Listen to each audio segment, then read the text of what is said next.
নমস্কাৰ, মই ভাষাণ মল্লিক। আজি আহিছোঁ আপোনালোকৰ মাজত NGO সংক্ৰান্তে কিছু ইনফৰমেশ্যন দিয়াৰ কাৰণে। NGOলৈ বহুজনে মোক মোৰ ভিডিঅ'টোত অলৰেডি মই দেখা পাইছোঁ ৭০,০০০ৰ ওপৰত ভিউজ হৈছে। এতিয়া এই ৭০,০০০ ভিউজৰ ওপৰত মই কিছুমান কমেণ্ট পঢ়ি চালোঁ আৰু ইউটিউবত মোৰ BM ক্ৰিয়েশ্যন নামৰ এখন চেনেল আছে, সেইটোতো কিছুমানে কমেণ্ট কৰিছে যে আমি ফাণ্ড কেতিয়া পাম আৰু ফাণ্ড পাবলৈ নিৰ্দিষ্ট কোনো সময়ৰ প্ৰয়োজন হয় নেকি। আৰু এই কথাৰ ওপৰত কিছুমানে বহুজনে বহুত কমেণ্ট কৰাৰ পিছত মই আজি ভিডিঅ'টো বনাবলৈ বাধ্য হ'লোঁ। এক নম্বৰ কথা হৈছে যে আমাৰ দায়িত্ব হৈছে যে আপোনালোকক একদম ভালকৈ যাতে ইনফৰমেশ্যনখিনি দিব পাৰোঁ আৰু ইনফৰমেশ্যনৰ জৰিয়তে আপোনালোকে সকলো কথা জানি পেলাই যাতে সমাজৰ হকে ভাল কাম কৰে। গতিকে আমাৰ উদ্দেশ্যত আমি উপনীত হ'বলৈ হ'লে আপোনালোকক ইনফৰমেশ্যন দিয়াটো বাধ্যতামূলক। এতিয়া আপোনালোকে ভালকৈ কথাটো জানি ল'ব যে এটা নতুন NGOয়ে মোক প্ৰশ্ন কৰিছে যে আমি ফাণ্ড কেতিয়া পাম। কিছুমানে কৈ থাকে যে ৩ বছৰ নহ'লে আমি ফাণ্ড নাপাম বা হেৰি নপৰে, কিন্তু এই কথাটো একদম মিছা কথা। ৩ বছৰ নালাগে, আপুনি ফাণ্ড পোৱাৰ কাৰণে আপুনি ১ বছৰতে যথেষ্ট। কিন্তু তাৰ ওপৰত এটা বিশেষ কথা আছে, সেইটো হৈছে যে আপুনি NGO এখন কৰিছে, জাষ্ট ৰেজিষ্ট্ৰেশ্যনটো কৰাৰ পিছত পান কাৰ্ড বনাইছে, জইণ্ট একাউণ্ট বনাইছে, কিন্তু এইবিলাক বনোৱাৰ পিছত হয়তো অডিট ITR ফাইলো বনাইছে।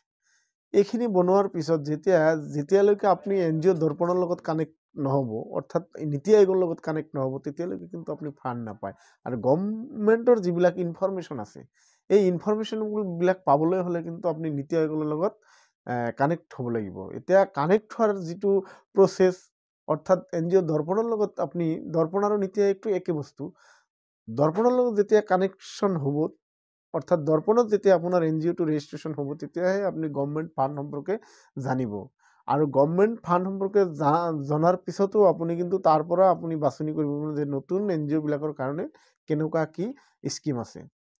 এইটো হৈছে কথা। এতিয়া মই আপোনালোকক ক'ব বিচাৰিছোঁ যে যিটো ৩ বছৰৰ যিটো অভিজ্ঞতা লাগে বা এইবিলাক কথা নহয় আচলতে।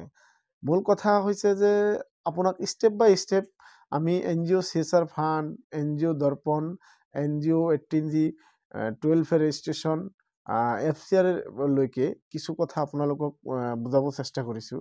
আপুনি চাব যে NGO ৰেজিষ্ট্ৰেশ্যন কৰিছে, চব হৈ গ'ল, ITR ফাইলো হৈছে, কিন্তু আপুনি NGO দৰ্পণৰ লগত কানেকশ্যন নাই, তেতিয়াহ'লে আপুনি কিন্তু গভৰ্ণমেণ্ট স্কিম নাপায়। এতিয়া 18G 12A ৰেজিষ্ট্ৰেশ্যন আপোনাৰ লাগিব, বাধ্যতামূলক। সেইটো আকৌ কি যে 18G আৰু 12A সম্পৰ্কে আপোনাক কৈছোঁ যে আপোনাক যদি কোনোবাই ফাণ্ড দিয়ে বা আপুনি CSR ৰেজিষ্ট্ৰেশ্যন চাৰ্টিফিকেটটো কৰিবই লাগিব। CSR হৈছে আপোনাৰ কৰ্পৰেট লেভেলৰ যিটো পইচা, সেই পইচাটো আপুনি পাবলৈ হ'লে আপোনাৰ কিন্তু 18G আৰু 12A বাধ্যতামূলক। এতিয়া 18G কি, 12A কি, এই কথাটোতো বুজাৰ দৰকাৰ আছে। এই কথাটো হৈছে যে আপোনাক কোনোবাই ফাণ্ড গ্ৰাণ্ট দিলে, তেওঁ আপোনাৰ পৰা কি লাভ পাব।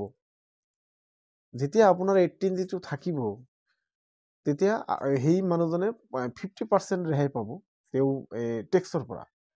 এইটোৰ কাৰণে আকৌ 12A ৰেজিষ্ট্ৰেশ্যন, 12Aটো হৈছে আপোনাক ফাণ্ডটো দিলে আপুনি আচলতে 12A তেওঁৰ বেনিফিটটো কি হ'ব, তেওঁ আপোনাৰ জৰিয়তে সেই 12A এখন চাৰ্টিফিকেট আপুনি তেওঁক ইছ্যু কৰিব লাগিব, তেতিয়াহে আপুনি 12A পইচাটো আপোনাক তেওঁলোকে দিব।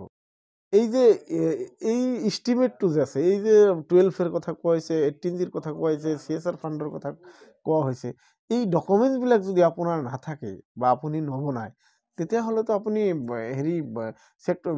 NGOৰ ছেক্টৰ লেভেলত আপুনি কাম কৰিব নোৱাৰে। এতিয়া এই কাম কৰাৰ কাৰণে আপোনাৰ এই ডকুমেণ্টছখিনি বাধ্যতামূলক। আৰু আপুনি এটা কথা মনত ৰাখিব যে ষ্টেপ বাই ষ্টেপ আগুৱাই যদি যায়, আপুনি প্ৰথম অৱস্থাত NGO এটা ৰেজিষ্ট্ৰেশ্যন কৰক, দ্বিতীয় অৱস্থাত পান কাৰ্ডটো লওক, জইণ্ট একাউণ্ট বনাওক, ITR ফাইল বনাওক, অৰ্থাৎ টেক্স ফাইল যিটো অডিট ৰিপৰ্ট বনাওক।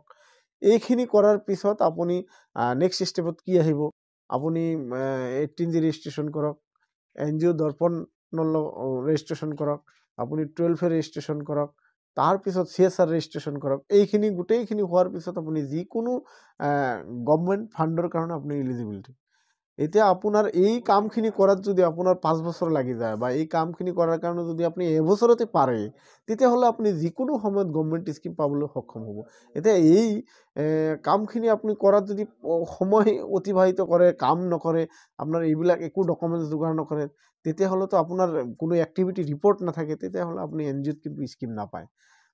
দ্বিতীয় কথাটো হৈছে যে আপুনি ষ্টেপ বাই ষ্টেপ কৰাৰ পিছত যেতিয়া আপুনি গভৰ্ণমেণ্ট স্কিম গোটেইখিনি কাম কৰিলে, আপোনাৰ NGOটোৰ এটা সময়সীমা হ'ল, তেতিয়া আপুনি FCR ৰেজিষ্ট্ৰেশ্যনটো ল'ব লাগিব। FCR ৰেজিষ্ট্ৰেশ্যনটো কিন্তু আপুনি মুখেৰে ক'লেইতো নহ'ব, এইটো গভৰ্ণমেণ্ট হোম এফেয়াৰ্ছৰ পৰা আপোনাক FCR ৰেজিষ্ট্ৰেশ্যনটো দিব। গতিকে এই FCR ৰেজিষ্ট্ৰেশ্যন কৰাৰ পিছত আপুনি বাহিৰৰ পৰা কণ্ট্ৰিবিউশ্যন আনিব পাৰিব, অৰ্থাৎ ধৰক বাহিৰৰ যিবিলাক দেশ আছে তেওঁলোকৰ পৰা আপুনি পইচা আনিব পাৰিব। ফৰেইন কণ্ট্ৰিবিউশ্যন ৰিজলিউশ্যন এক্টত যি কোৱা হৈছে সেই ক্ষেত্ৰতো কিন্তু আপোনাৰ গোটেই ডকুমেণ্টছবিলাক আপোনাৰ থাকিব লাগিব। গতিকে আপোনালোকে যে ফাণ্ড সম্পৰ্কে জানিব বিচাৰিছে, ফাণ্ড আমি কেতিয়া পাম, এই কথাটোৰ উত্তৰ এটাই যে আপুনি ডকুমেণ্টছ আগতে গোটেইখিনি ক্লিয়াৰিফিকেশ্যন লওক আৰু আপুনি এইটো যে কাম কৰি যাওক, তেতিয়া আপুনি ফাণ্ড পাবলৈ সক্ষম হ'ব।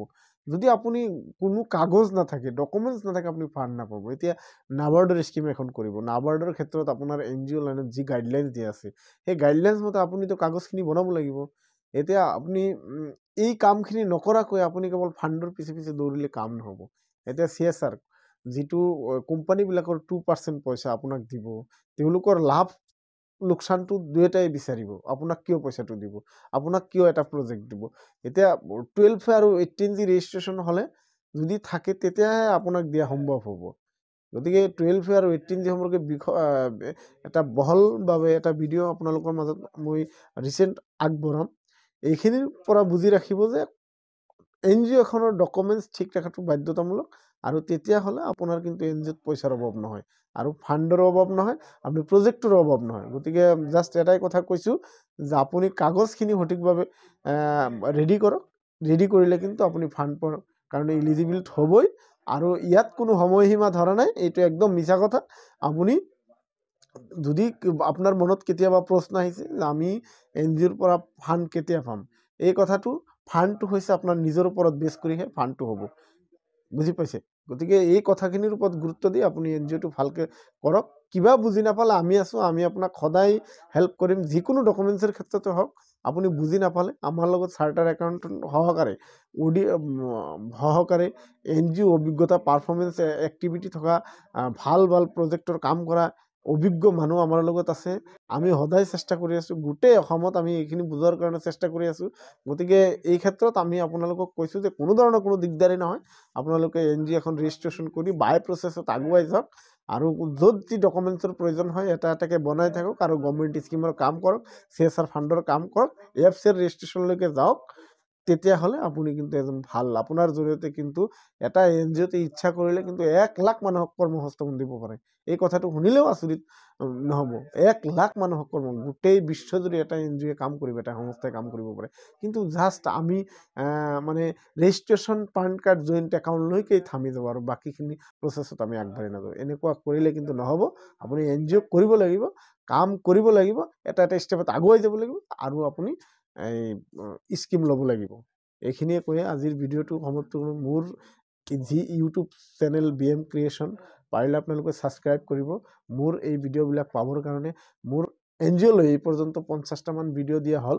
গতিকে আপোনালোকৰ ওচৰত আশা কৰিছোঁ মোৰ চেনেলটোক সদায় ছাবস্ক্ৰাইব কৰি এই ভিডিঅ'বিলাক পাবলৈ হ'লে আপোনালোকে সদায় চাই থাকিব, ইনফৰমেশ্যন পাই থাকিব, আমাৰ লগতো কানেক্ট কৰিব।